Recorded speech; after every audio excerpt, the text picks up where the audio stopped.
Marathon starts heating up, Pokemon is about to reveal all, and Phil Spencer retires? Welcome to this week's Nerd Roundup, hosted by the Nerd Factory. I'm Jake. Let's catch you up.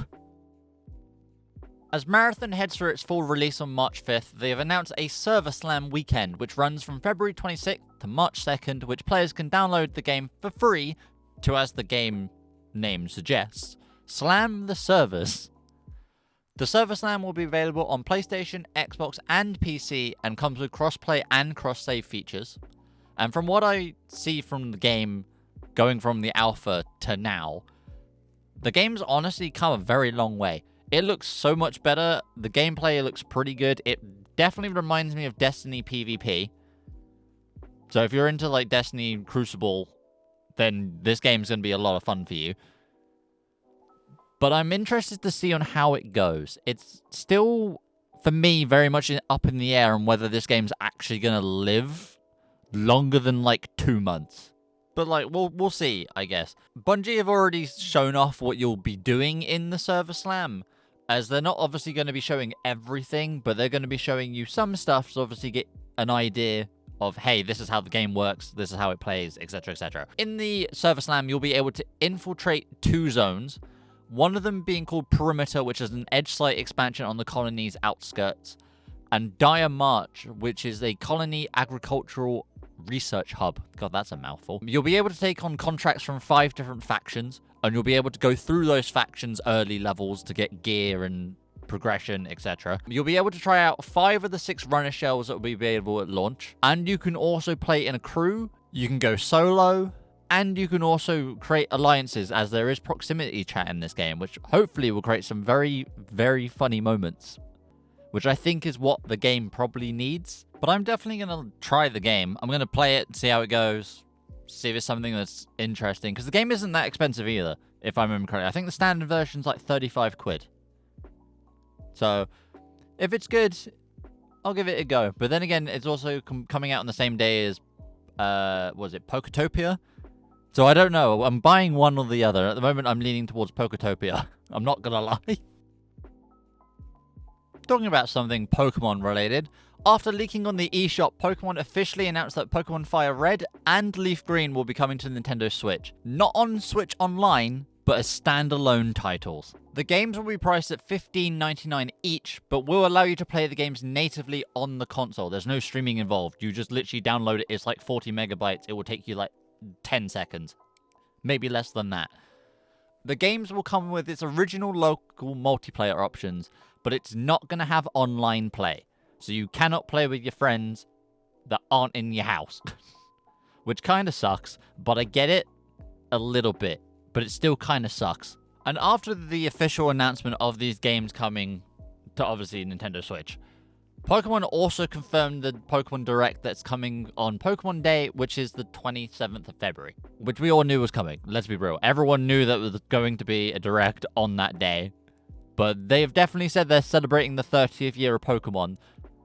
So if they announced early Fire Red and Leaf Green, and that is pretty big, that's a big announcement, what the hell are they going to announce on Pokemon Day? Because it's got to be bigger than that. Everyone knows we're getting something about the new games and Generation 10. That's like a given. I'm curious about what else is going to be announced. Because I will lose my mind if they end up doing like, oh yeah, we're bringing like Black and White, X and Y, Black and White 2, Sun and Moon, all of those titles being put onto Switch as individual games. I'm sold. I will buy them all. I am already getting Fire Red. That's the one I've decided.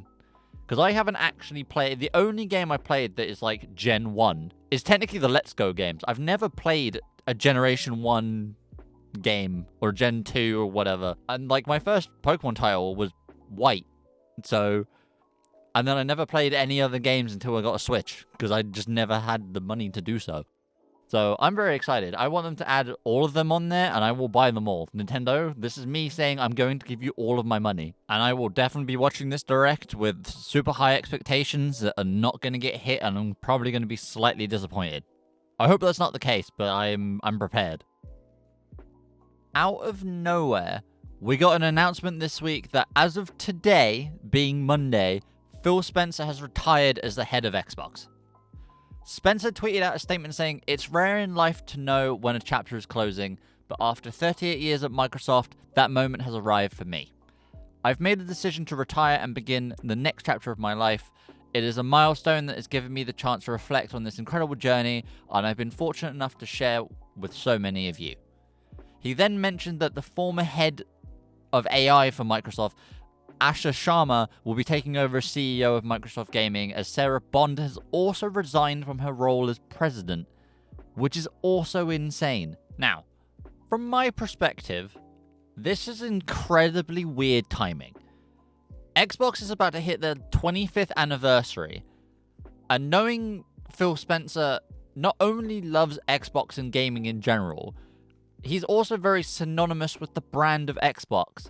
And I feel like that would be something that he'd want to be a part of, is the 25th anniversary of something he's poured quite a lot of his life into. He also denied retirement rumors a few months ago too.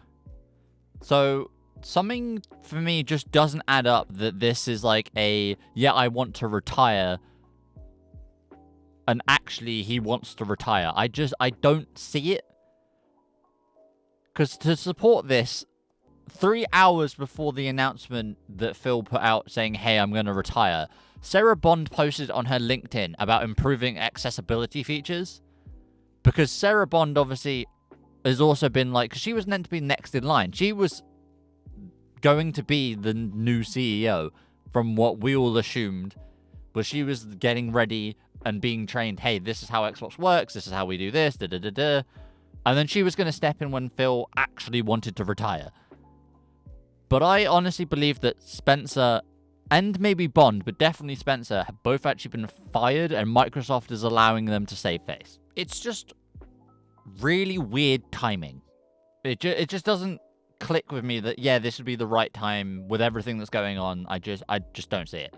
In terms of the new CEO, however, Sharma doesn't seem to have a background in gaming either. She was the head of AI, which seems to be a big thing going on at Microsoft at the minute. And her Xbox account that she gave out her username for has only been active for about a month from what people have been showing.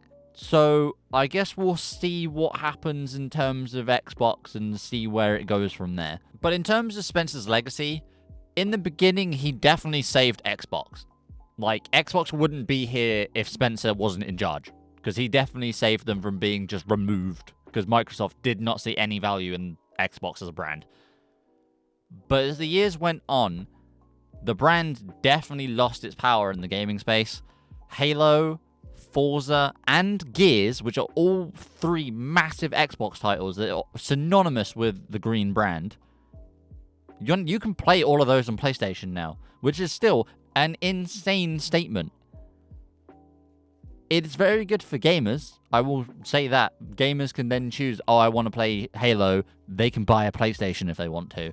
But it's bad for Xbox as a brand, because why would I end up buying an Xbox when, if I wanted to play Halo, I'd just buy a PlayStation?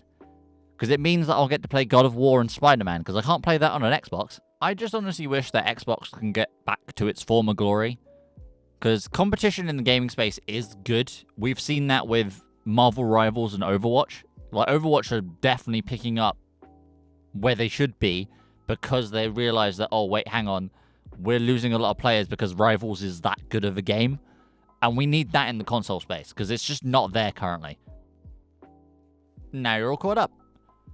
What a week. It's been busy, and next week is probably going to be no different. And it's going to be a lot of stuff that's going on, because there's going to be all the Pokemon stuff and God knows what. And yeah, it's going to be crazy. But as always, don't forget to like and subscribe, as you'll be getting a Nerd Roundup every Monday at 6 PM UK time. If you have any suggestions on what you'd like to see or anything you'd really like to say, comment down below and I'll try and respond as soon as I can. Other than that, I'll see you next week.